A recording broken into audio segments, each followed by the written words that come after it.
So hello and welcome to Tiratna Loka. This morning we're going to be looking at this question of why to ask for ordination, why you might ask for ordination. I know a few people have been thinking about it during the lockdown and during the pandemic, and so we're going to explore this theme a little further, and hopefully you'll be also able to join us for a Zoom discussion group on Sunday, the 28th of January. If you want to do that, just book through our website and the details are below this video. So when thinking about this topic of why ask for ordination, I find it quite a hard subject to really put down into words, partly because I don't think that asking for ordination is a rational decision. I can give you all sorts of reasons about how great the order is and why you should join it and all the good things that we're going to do in the world. But you wouldn't really believe me, and that's not really the reason that you'd ask. I think asking for ordination is quite a mysterious thing.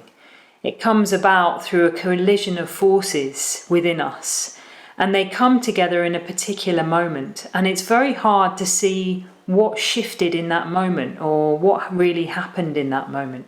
I can think of a few moments in my life where I've made big decisions to commit more deeply to the Dharma.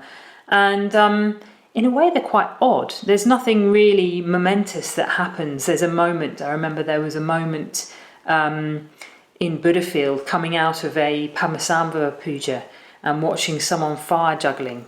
And at that moment, I knew I really wanted to be a Buddhist. And I can remember a moment when I walked into the Buddhist centre, and there were all these photos of a recent camping retreat up in the wall in the South London Buddhist Centre, and I was in them, and I thought, oh yeah, I'm part of the Sangha. And I can remember a time on the bus when I was going to school and reading Bhante, and really being convinced that the Dharma was true at that moment on this bus. That moment I thought, yes, this is it. And I think when I asked for ordination, it was almost, I can remember I was living in Leeds at the time, and I can remember walking down the street and thinking a very simple thought of why wouldn't I ask for ordination? It was clearly what I wanted to do. I wanted to commit myself to the Buddhist life. So why wouldn't I just do that? I think for me at the time I wondered whether I was a bit too young, but of course that proved not to be the case. So yes, asking for ordination, it happens in a moment, but it's almost like there's all these conditions that have led up to that moment. And sometimes you can unpack it in retrospect, but in the moment, it's just a subtle shift of consciousness. And of course, we're looking at that at this time because it's a potent time. It's the world is on pause in a way, but it's not just that the world is on pause. It's on pause with the vultures circling around you. You know, there's a lot of fear around about, there's a reason the world is on pause, and that's because there's a very serious illness that one can catch. And I think in that pause, there's different forces in ourselves and different forces in the world that have been revealed. There's different veils, if you like, that have been revealed. And we're starting to see into unconsciousness, see what has been unconscious is coming into consciousness. And I think that's happening on a personal level, individually, for people. And I think that's also happening as a collective as well. So in ourselves, one might find that old habits are surfacing. I've talked to many people during this time who live in communities, and they're saying, yes, it's a common experience in communities that people feel like things they thought they'd conquered long ago are resurfacing, old coping strategies and habits, anxiety, even a bit of depression and despair, anger, frustration. We're also finding, though, in that kind of mix that there's a great deal of courage and faith. All these things are true at the same time. I know for myself, I'm definitely experiencing things in myself that I haven't experienced for a long time. But at the same time, there's a huge amount of faith that's being released as well, and confidence in my own practice, confidence in the practice of my friends, and strength within me. And I think the Dharma is part of that. I think people are really seeing that when all the distractions are removed, what we rely on is the Dharma, and drawing strength from that. There's a beautiful line in one of the early enlightenment songs of the early nuns, where she talks about how the Dharma is that ever-welling elixir of life, and the Dharma is compared to something that nourishes and gives strength, gives confidence, gives us the will to sort of carry on positively. And I really love that image, because I feel myself, I've definitely been drawing on the Dharma as an ever-welling elixir of life, a strength-giving, nourishment-giving elixir. And I can draw strength from that at this time. So this is what's happening in ourselves. You might recognise some of that. Maybe it's a bit different for you. But also we can see in society that there's movements taking place. So we've got the different responses of world leaders to the pandemic, from a kind of denial that COVID-19 is just like the flu or a bad cold, to a determination to really act together and protect each other, and to put the welfare of life before other concerns. So, particularly thinking of New Zealand, where they've had very, very few cases. And, there was talk there about the importance of coming together as a society and working together to remove the threat of the virus. And also I've seen that here as well, people wanting to work together in solidarity to protect particularly the vulnerable. So different elements of society are revealed, and of course what we've got at the moment is the discussion that's arisen and the protests that have arisen since the death of George Floyd, and how there's a broader awareness of racism in society and how that racism plays out in society. And it's interesting that it's caught the imagination at this particular time. Of course, these things have been going on, unfortunately, for a long time. But it's now that people, perhaps because of the pandemic and the lockdown, have really started to say, no, we want to look at this. And people of all races and all backgrounds saying, no, we want to look at this more carefully. We don't want to live in a world like this where people are discriminated against because of their race. And there's other things too. We've seen the effect of human activity on the environment, and as life slows down, we see pollution levels dropping and a calmer pace of life, and people are starting to wonder, do I really need all these things? Do I really need to live a life of relentless activity and particularly travel? So there's also emerging within that a desire for a new world with less dependence on fossil fuel, more care for the environment, more care for each other.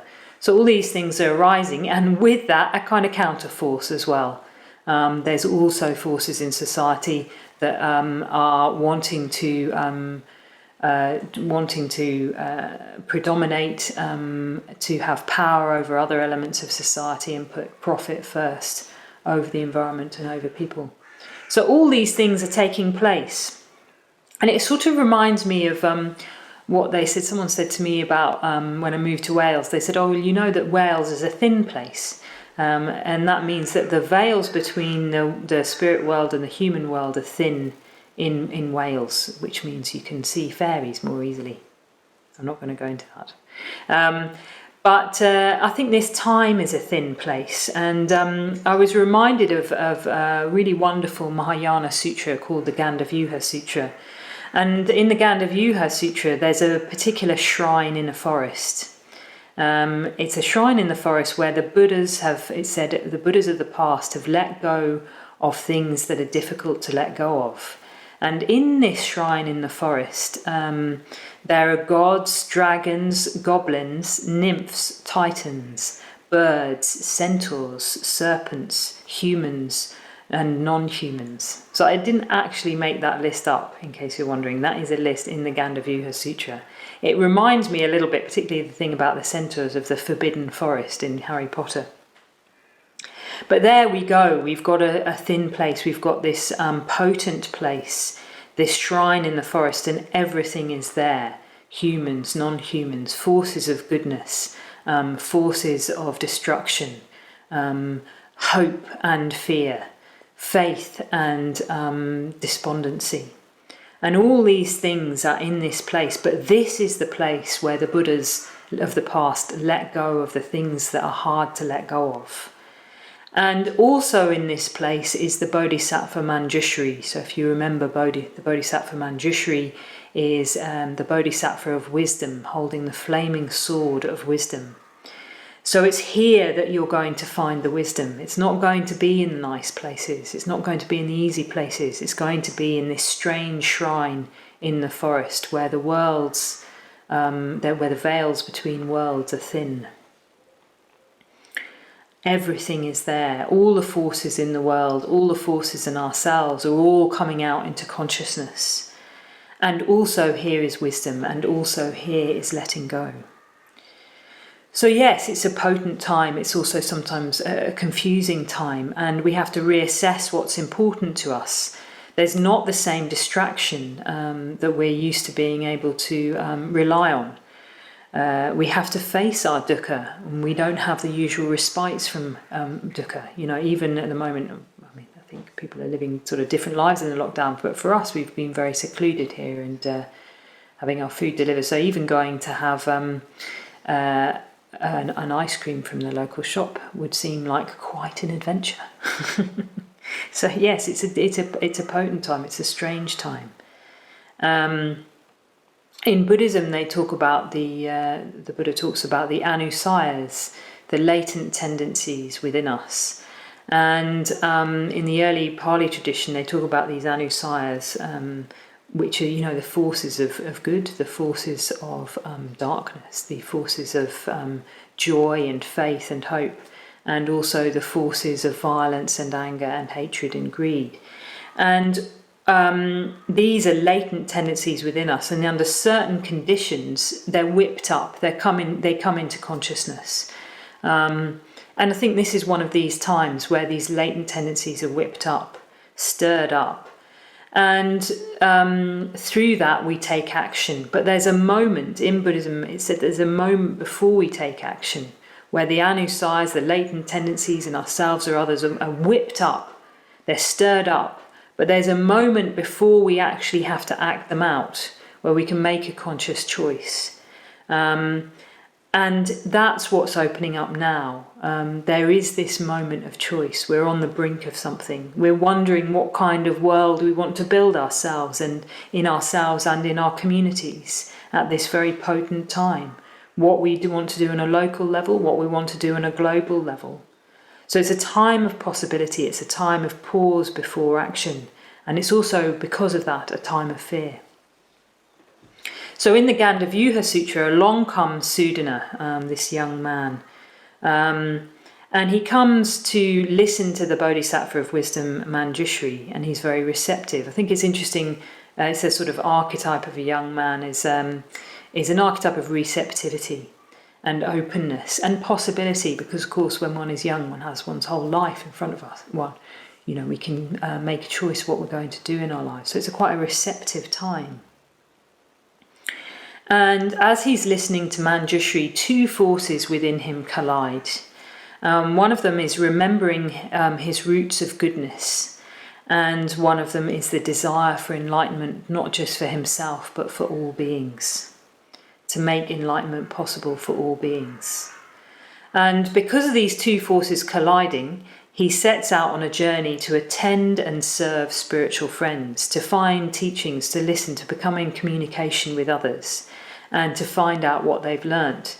It goes through a whole series of the Gandhavyuha Sutra of stories about him meeting different people from all walks of life, kings and queens and gods and goddesses, monks and nuns, lay people, merchants, wives, mothers, all these different sorts of people, and he goes to find out how to practice from these people. In a word, he goes to find a sangha. He tries to find a sangha. He goes to find friends and a community to practice with and to learn from. My particular favourite episode in the Gandhavyuha Sutra is when he goes to Bodh Gaya and talks to all the night goddesses. So yes, and I think in a way in this story these two forces are quite interesting. The force of remembering roots of goodness in himself, and the desire for enlightenment and liberation for all beings. And I think that's what happens in us when we ask for ordination. There's a kind of alchemical kind of magic when these forces collide. It's, in a way, it's the force of wisdom and the force of compassion in an embryonic form. So yes, so at this time we can really work on those two forces. So the first force of nurturing the roots of goodness. At this time we see there's a possibility of something not new, but something within us that wants to be called out and listened to and acted upon. There's a seed of something. In the Sanskrit tradition they call it the Kalyana Ashaya, the beautiful motivation, which is this seed of awareness that there is a possibility of more than this. There's a possibility of further human consciousness. There's a possibility of developing limitless love and limitless wisdom and limitless energy for the benefit of all. And it's interesting that in the Mahayana tradition they talk about nurturing the roots of goodness rather than becoming something that you're not. That's not the emphasis. It's not about becoming someone you're not, a sort of relentless self-improvement program where you don't like yourself very much and so you want to replace yourself with something new. No, it's not like that. It's remembering who you really are. That's the myth. And even in the Pali tradition we find that one of the 7 qualities of the disciple is someone who's able to remember their purpose and recollect these roots of goodness that within us, that we know what we are capable of. And we know that there's a limitless potential and we want to act in line with that. So in terms of the Buddhist tradition, we undertake what's called the noble quest, the Arya Pariyasana, which is a quest that the Buddha himself undertook, a quest to open up our own human potential and discover the limitless, discover what in the Pali tradition is called the supreme security from bondage, nibbana. It's the quest to be free, rather than the quest to just live out our same old habits and get what we want in life. We want to be free and to unlock that spiritual potential. So that's nurturing the roots of goodness. And there might be a time when we suddenly see, yes, this is what I'm capable of. There's a glimpse, there's a vision of human potential. And we realise it's possible that we can change. It's possible that we can change, not in a way of getting rid of our old self and replacing it with a new self, but we can change in the sense of we can develop those embryonic qualities within ourselves and become something that we really long to be. And that we know in a way that, not that we are as such, but what we could be.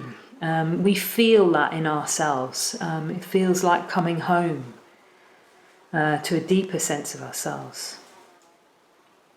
And we also see how to go about achieving that. We see that there's methods that we can use, and the Dharma is very helpful for this because it has clear methods of working on the mind itself, clear methods of developing awareness and love directly on the mind itself.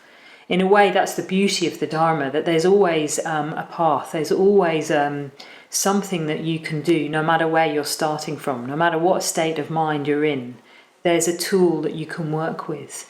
Puja, meditation, the metta bhavana, the mindfulness of breathing. Here in Tiratna Loka, we've been leading on Zoom the prostration practice, which if you ask for ordination, you have the opportunity to take up, which is where you visualize the Buddhas and the Bodhisattvas, and you come into relationship with those Buddhas and the Bodhisattvas wherever you are and however you are. So we see that we can change. We also see that happiness is fragile. This is something that Subhuti said actually the other day when he was leading a meditation for the order. He said happiness is a fragile thing. And I thought, yes, it is a fragile. And you see at this time that it can't come from external props. It can't come from entirely external conditions. Of course, these things help. It really is helpful talking to friends and going for a walk in nature and all those things. But in the end, it has to come from our own mind. We have to work. Happiness is a mental state. And we have to work on our own mind to achieve it. There's a beautiful line in the Pali Canon where the Buddha said that the monk or the follower of Buddhism must look for peace within themselves and not in any other place. And that's what we can see. We can see, actually, if I really want to live a fulfilled and happy life, the thing that I've got to work on and look within is within myself. It's my own mind and working on my own mind. And I have the tools to do that within the Dharma. And we also see how important human connection is. We really want to be with each other. We really want to connect with others. And that's what also leads to a fulfilled and happy life, a meaningful life. And we reach out to each other. Of course, a lot of that is done online nowadays, in Zoom calls, but also a sense of getting together as a community. I know that many people within their streets set up WhatsApp groups to help the vulnerable, to help people who might be shielding and might need some practical help. So with all of this, we're seeing how important it is that we work together as a community and that we have developed friendships and care about our friends and communicate about our friends, and how deeply satisfying that can be, even on Zoom. We want to reach out to each other and we want to communicate with each other. So there's this force that kind of arises within us, which is this force to really realise our potential, to realise a connectedness with others, to work on the mind. And that becomes an urgent quest, a noble quest.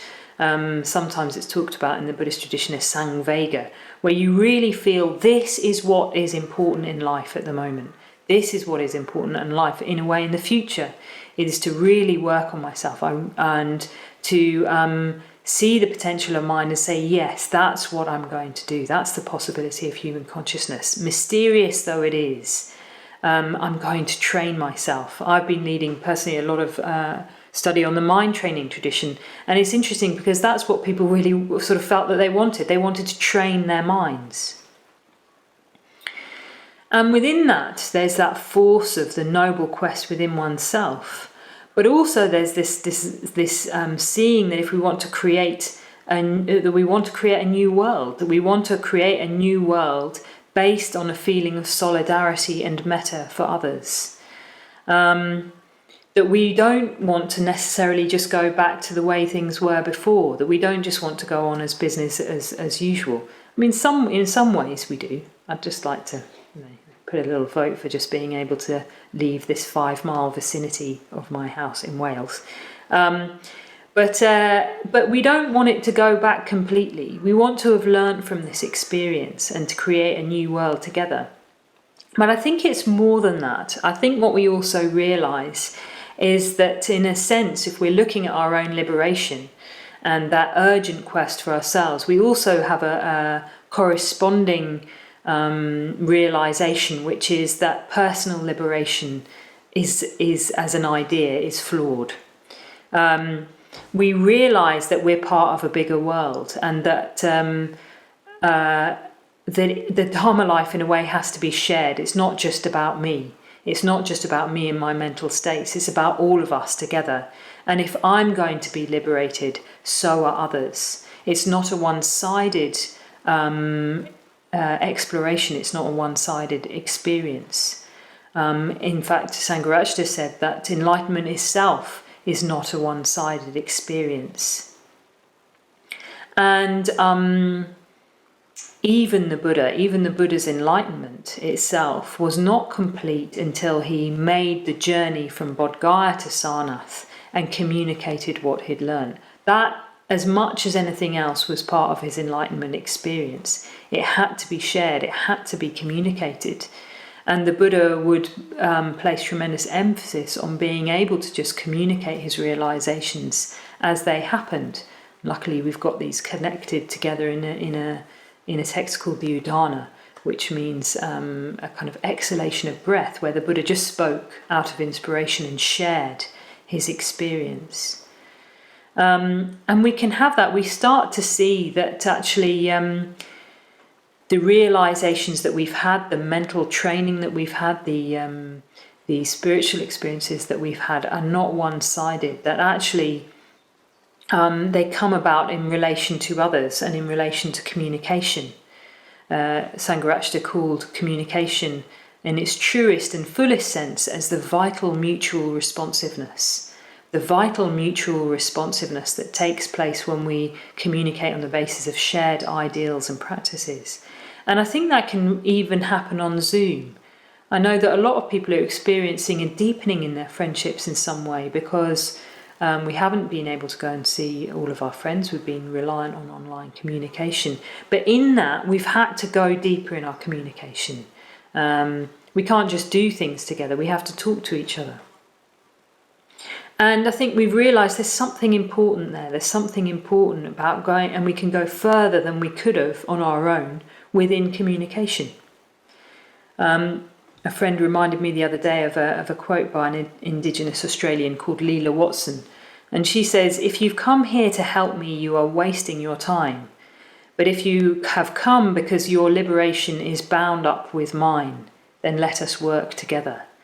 And I thought, that's wonderful. That's completely in the spirit of Mahayana Buddhism, which is that it's not just about us going out to help people, even help the vulnerable, but about sharing liberation, about our liberation, my liberation being bound up with your liberation, and wanting to work together for a liberated world.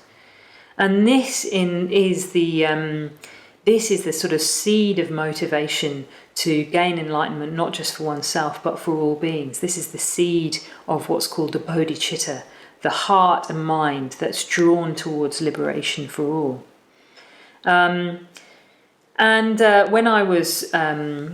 When I was looking at this, I led a study group the other day looking at how to build a Buddha land from the Vimalakirti Nadesha. And what I was really interested in was the language of that, because he doesn't talk. The Buddha in that talks about talks about making a Buddha land, how a Buddha land comes into being. But he doesn't say you build a Buddha land. Actually, he doesn't even say you make a Buddha land or you create a Buddha land. He says you embrace a Buddha land. And the emphasis there is very much that if we're going to build a new world, then we have to come together with people who understand that we come together as a community of people who have the same values as us. And then we share those values with others. It becomes this kind of almost magnetic force, almost this kind of electrical force that draws other people to it to also share those values. So it's not about, even a good Buddhist creating a new world with all these other people who need to sort of do as they're told, as it were. It's more like coming together as a community and actually living, practicing, working together and allowing that to become a magnetic force that attracts others. It's embracing the Buddha land, not building the Buddha land. So these two forces come together, and I think this is what happens on a kind of subterranean level when someone asks for ordination. There's this nurturing the roots of goodness. There's this seeing that one's own potential and a vision for one's own potential. And then there's also a corresponding desire that my liberation is bound up with your liberation and wanting to come together as a community and help others. And this, of course, is very much reflected in the order and the principles of the order and movement itself. So what we talk about in the order is the three duties of an order member. And these duties are to oneself, one's friend and the order itself, and all beings. So in terms of oneself, one realises one's own dharmic potential, and one realises the conditions that are needed to awaken that. And we put into place those conditions. We put into place those conditions so that we grow and flourish in the light of the Dharma. in a way, what we're doing as an order member is heading for something more than happiness, heading for liberation itself, heading for limitless wisdom and limitless compassion. And in a way, one can see that this is seeing ourselves in relation to our own potential Buddhahood. We come fully into relationship with our own potential Buddhahood. There's no excuses anymore. There's no, well, everyone else can get enlightened except for me because, I don't know why ever it is, because I don't have the same level of education, or I'm miserable or angry or whatever it is, or, I've made such a mess of my life. There's no excuses anymore in that sense. Is seeing, yes, wherever I come from, whatever conditions that I've been labouring under, I can realise my own potential Buddhahood. I can come into relationship with my own potential Buddhahood. That takes quite a lot of guts, actually, to really stand by that and say, I'm going to practice the Dharma and I'm going to make it work in my life. That takes in a huge amount of courage. I have enormous respect for people who decide to do that, to really commit to the tools that the Dharma has given us and the vision that the Dharma has given us. So when we get, when we're in our public ordination ceremony, when we enter the order, we say that we can't remember what he said. Well, it's for the attainment of enlightenment. So we take up this ordination for the attainment of enlightenment. I keep on wanting to say, the thing is, I keep on wanting to say, I embrace my ordination. But maybe I should just say that. Anyway, it's not actually what you say in the public ordination ceremony, but I think I might introduce it secretly. So yes, for the attainment of enlightenment, I accept this ordination. It's not embrace, it's accept. I accept this ordination. Looking out of this window, we'll show you a little video later, but we've got a stupa in our garden at Tiratna Loka, and it's got the 3 mottos of Dada Rinpoche, and the first is cherish the doctrine. Really cherishing the doctrine, and cherishing means to honour the doctrine ourselves and to really make that work, to really put it into practice in our lives. So that's the first duty. The first duty is to oneself. And the second duty is to one's friends and to the order itself. To realise that we're not alone, and to undertake this journey with each other and to cultivate harmony. I think one of the things that might hold us back for ordination, and I think it's quite good to look at the reasons why we might not ask for ordination, but often what I find is the main reason someone doesn't want to ask for ordination is because it's quite a shock to realise that order members aren't always in harmony. They're not always in harmony. And sometimes we disagree on quite fundamental issues. You've got a lot of people from very different backgrounds and conditioning that have very different views on quite fundamental subjects. So harmony has to be cultivated. It has to come out of a deeper communication, not just an assumption that we're all going to have the same sets of views and political standpoints and enthusiasms and inspirations as each other. It has to be worked on. We have to face the fact that just as a wider society there can occur discrimination, that even in the Sangha there's moments where actually things sit uncomfortably with us and where we don't always act in line with the precepts, that we do have, for example, unconscious bias. So last night you may have listened to the interview between Surya Gupta and Subhuti, and I thought that was really interesting, partly because in a way what it was showing was 2 order members embracing that practice of harmony and trying to go deeper with each other, even though it was uncomfortable, and at the end there it was really quite charged. And I thought, well, that was interesting because in a way the medium was the message. It doesn't mean that you had to agree with everything that everyone was saying, but the medium itself communicated something. You've got an older white man with a particular set of conditioning, which he's very open about. And he's come to talk about race with a younger black woman who's had a very different upbringing and very different conditioning in her life. And they're friends. And they're friends not because they just toe the line with each other and, pretend that they think the same thing. They're friends because they are able to communicate more deeply with each other and open up very uncomfortable and difficult areas.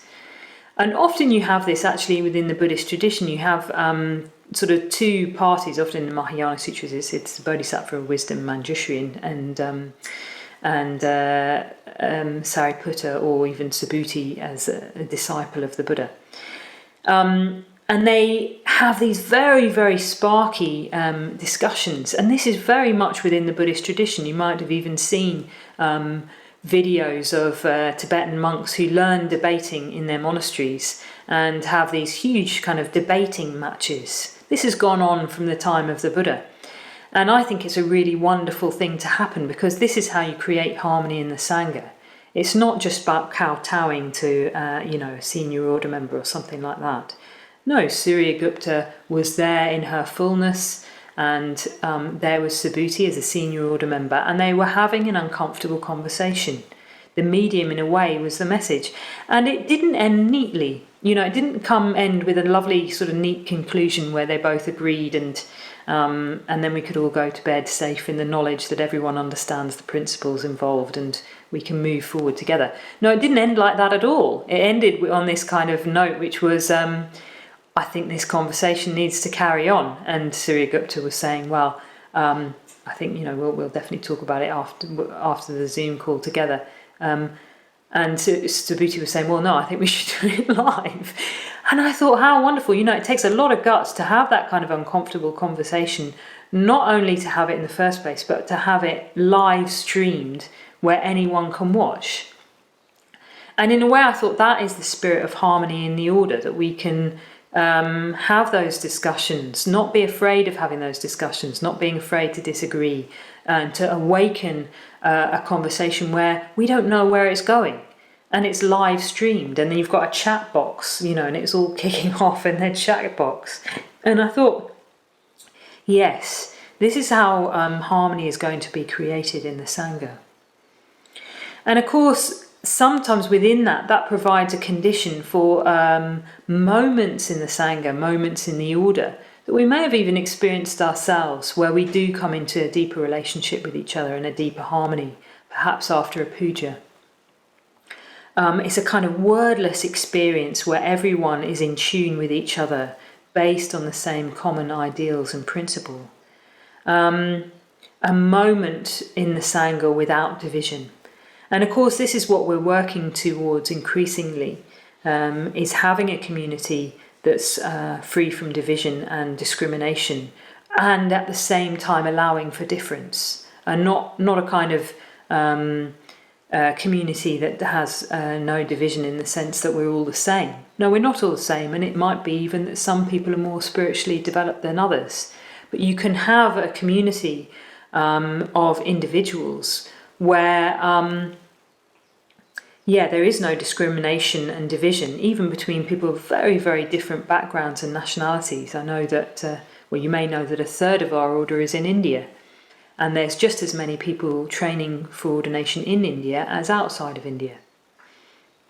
So here you've got completely different walks of life, completely different people, but they can come together on the basis of their common potential for Buddhahood, and on the basis of a desire for deepening awareness and deepening metta, deepening love, while allowing there to be different. There's some people in the order where I can look at them and I think, you've got something I haven't got. There's a dignity about you that is palpable. You've understood something I haven't understood. You've cultivated metta and mindfulness in a way that I haven't. And I think it's rather sweet. I sort of feel a bit like I want to be like you when I grow up. So that day will come. So we can come together, we can have these moments of beauty, moments of harmony, a deep, wordless freedom from discrimination, freedom from division. And this is represented in the lines of acceptance and ordination of, with loyalty to my teachers and in harmony with friends and companions. In the stupa outside, just looking out there, it says, live united. cherish the doctrine, live united. And then the third duty of the order member, the third phrase on that stupa is radiate love. Radiate love to all beings. So the third duty is towards all beings and the liberation of all beings. So we don't just stop at the happy club. You know, we're going to have a nice sangha, a nice order where we all get on very nicely, and that's it. That's what the aim is. No, the aim is that we're in a kind of charged harmony, even a kind of edgy harmony, where we really have to look at ourselves and we really work together. And then we undertake the common project of liberation for all beings and making liberation available to others. And it might be that the most immediate part of that project for some people, we don't all have to do the same thing. But for some people, it might be that they're working on building a society and a culture that supports our aspirations. We're seeing this in India at the moment. The most immediate needs for people are food and sanitation. There's many people who, because of the lockdown, who earn daily wages or who are migrant workers, are struggling because their income is suddenly cut off. There's no state support for that. And so they're reliant on the generosity of others for food. So a lot of the sanghas in India have got together with some financial support from the wider sangha to be able to just go and deliver food and sanitation to people in slum areas or to the migrant workers that are making their way back to the villages. And it's been very, very moving to see the immediate response of the Sangha in that way, to see order members in their cases walking through slum areas or going to the train stations, handing out packages of food with the 3 jewels printed on a label on top. You know, that's where the 3 jewels is manifesting at that moment. And of course, we've got our own version of that in this society. We need to build a society and culture that supports people's aspirations, that enables people to access education, to be free from pain, even physical pain. There's many people who work on that, and also who have the liberty to follow a spiritual path. And it was interesting, I went to a conference in India about socially engaged Buddhism, a very, very good network of socially engaged Buddhists from all the traditions. And they were all giving presentations about the things that they were doing in society. And then along came Tenzin Palmo, who you may have heard about because she spent a long time in solitary retreat in India. She's an English woman, but she spent a long time in solitary retreat, and she wrote a book about it called Cave in the Snow, which is really, really interesting to read, and I do recommend you read that. But she was like a firebrand, you know, so you're listening to all these wonderful things thinking, oh, that's great, that's, you know, real Buddhism in action. And then she came on and she just cut through the whole thing. She said, look, you can't help anyone else until you're a bodhisattva. You can't help anyone else. You can't even begin to think about helping anyone else until you've developed limitless wisdom and compassion, or, you know, at least a good dose of wisdom and compassion. And everyone was like, oh, that's not the message at all. And I went to talk to her about it afterwards. And I said, I can hear what you're really saying is, where's the depth of practice that this is coming from? You know, and a call for the depth of practice. And she said, yes, that's true. And she said, where are the Milarepas? Where are the Milarepas in this society? You know, people who've got a real understanding of reality. We're not creating Milarepas anymore, you know. And I thought about that afterwards, and I thought, well, the thing is, the reason that we're not creating Milarepas anymore is you need a society and culture that supports Milarepas to come into being. Because Milarepa was supported by his society to go into lengthy solitary retreats because people would feed him on a very basic level. He'd be fed. So, and he had a good grounding in the Dharma because the Dharma was freely available in medieval Tibet. You know, he wasn't living under the Chinese occupation, and he was able to wander freely, and people would support his aspirations. They had a sense of what he was doing. It was well known that there was yogis in Tibet at the time, and it still is. But and they would support that as a society. And in a way, I was thinking, well, that's what we need to do. We need to create a society or culture that makes the Dharma available that people can then really practice. And then Milarepas will come. There'll be a few exceptional individuals who can spend that long length of time on solitary retreat. And in fact, that's what we see, that there are some people who do want to do that. And we can support them to do that in a society, a culture that supports people to practice at that depth. So yes, so there's the immediate needs, but the immediate needs of a society is to create a society or culture where people can practice the Dharma and then make the Dharma available to people. So I've been talking to some of the ordination teams in India, and yes, they've got this dual role of facilitating and encouraging the Sangha to support the immediate needs of people with sanitation and food, but they're also supporting people's Dharma practice. And they're not mutually exclusive things. They're also running Zoom workshops and discussion groups and talks on YouTube and all those things. And one feeds into the other because, of course, when people go and help others in the slum areas, for example, people say, wow, I thought you'd forgotten. I thought I was forgotten. I thought I'd been forgotten as a human being. I thought I wasn't worth anything. And they can say, yes, you are worth something. And I've heard stories where people said, well, actually, I came from this slum myself. I was brought up in this slum area, and this is how I came out, and this is the practices that I've been doing. So by supporting the needs of the culture, we can make available a route towards liberation. You're not going to be able to practice the Dharma unless you have enough food, for example. But enabling people to have food, we can also introduce them to a path towards a liberation. So in the lines of acceptance that we take at ordination, we say, for the sake of all beings. And this is where we really come into relationship to the fact that, yes, it's not just about me and my friends and the people I know. It's about creating a society or a culture that supports aspirations. And that we have to work together. We can't also help others on our own. We can't do that as an individual. We have to do that together as a Sangha. No one person can meet the needs of the whole of society, of the whole global society. We have to do that together. So it's coming into a deeper relationship with the world, with humanity, and also the environment, seeing ourselves as part of this larger humanity, seeing ourselves as part of the larger world in the environment as well. And working together to aid liberation in that sense.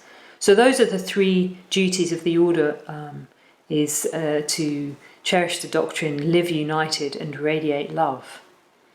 The way the Sangharakshita put it is, he said, to lead a fulfilled, meaningful life, we need above all four things: a vision of the kind of person we could become, practical methods to help us transform in the light of that vision, friendship to support and encourage us on the path, and a society or culture that supports us in our aspirations. This is symbolised in the figure of Avalokiteshvara, who holds his spiritual potential, the bodhicitta, to his heart, is united in body with 11 heads, and has 1,000 arms, each holding different implements to help in the world. So Sudana, going back to the Gandhavyuha Sutra, Sudana goes on this quest and he meets a lot of different people, a lot of teachers and friends who show him different visions and give him teachings and advice. And he shares their practice and his practice with them. And at the end, the last teaching is from a girl and a boy. I always find this interesting, that the last sort of spiritual friends that Sudana meets are a young girl and a young boy. We end with the beginning. The quest ends at humility and innocence. And they are the ones that guide him to Maitreya, the future Buddha. I think this is very interesting because in a way I think we are entering into a new world, and that does require a certain freshness, a certain humility that we don't know what it's going to entail. None of us do. The best Buddhist, the most experienced order member in the world, will not know the next phase in that humanity is going to take at this point. We don't know. with a young girl and the young boy. That's the real teaching here, is to the future is just emerging and we don't know what shape it's going to be. But what we do know is we can take part in whatever shape that does take in the future. So we've got this innocence, this humility, this not knowing, this not having it all sorted out and a great worked out plan of what we're all going to do together. And it's that young boy and that young girl that takes Sudana to Maitreya, the Buddha of love, the Buddha of the future, who takes Sudana to a door in a tower. He clicks his finger, the door opens and the door closes behind Sudana. And Sudana enters into this tower, it's Vajratara's tower, where everything is reflected in everything else. All deeds, all people throughout beginningless time. It's a timeless realm. All times are represented. All space is represented. Everything unfolds in this tower and is reflected in everything else. And he sees this kind of grand vision of the unfolding of humanity, the unfolding of space, the unfolding of time, and how all of it is bound up with our actions and how and conditions, and how we can set up the conditions for flourishing and for liberation. So yes, so in asking for ordination, we're compelled to go on the noble quest for ourselves and for other people and for the liberation of all. And I think what's happening there is there's a kind of shift in consciousness. There's a shift in consciousness which is very subtle. That's what happens at that moment. The forces of our own liberation and the liberation of others collide. And there's a shift in consciousness where it's not just about me and what do I do with my life, but what is life going to do with me? There are universes coming in and out of existence all the time, and within that unfolding of reality, unfolding of experience, unfolding of life, when the conditions are right, a Buddha will arise.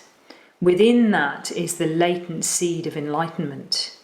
And I'm part of this. I'm part of this life, and I've got a role to play. It's almost like not what I have in store for my life, but what has life got in store for me?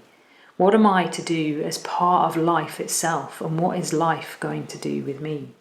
There's a line from Sangharakshita's poem where he says, life does not belong to us, we belong to life. So what is life going to do with me? What is this existence have in store for me? It's a shift in consciousness by seeing ourselves as something part of something much, much bigger, and honouring life in the best way that we know how. So I'm just going to end by some verses from the Gandhavyuha Sutra, which is from Maitreya, when Sudana comes to the tower of reality itself, the Dharma Dhatu. And Maitreya says these long, I'm not going to read them all out, but there's long verses of praise of Sudana, the good disciple. So I'm just going to read them to you, but they apply to you. They're not just about Sudana, they're you. You're on this quest, you're on the noble quest. It's not just about some person in ancient India. Look at Sudana, pure in mind, born of enduring riches, seeking the practice of supreme enlightenment. This wise one has come to me. Welcome, child of compassion and love, universally kind. Welcome, tranquil eyes, do not flag in practice. Welcome, pure of heart, tireless in mind. Welcome, buoyant in sense, do not flag in practice. Having set out to contemplate all truths, guide all beings, and follow all spiritual friends, you are welcome with your unshakable, steadfast resolve, seeing the world beaten by the mechanisms of suffering in the repetitious circle of conditioning. You seek the Vajra knowledge that breaks the mechanism of suffering and the circle of conditioning. Do not be downhearted, be happy and content. in that you have seen, see, and will yet see such liberation as this. Sudana, you are a good vessel of virtues, following the instructions of the Buddha. You are fit to reach this teaching. By it you will see this wonder, such as are hard to see in millions of aeons, much more to reveal the virtues. So I do hope that you will join us in our Zoom discussion group, which is on Sunday. And if you'd like to book on that, just click on the web link to the website below, and there's a booking form there. So thank you very much, and keep safe. Cherish the doctrine, live united, radiate love. Cherish the doctrine, live united, radiate love.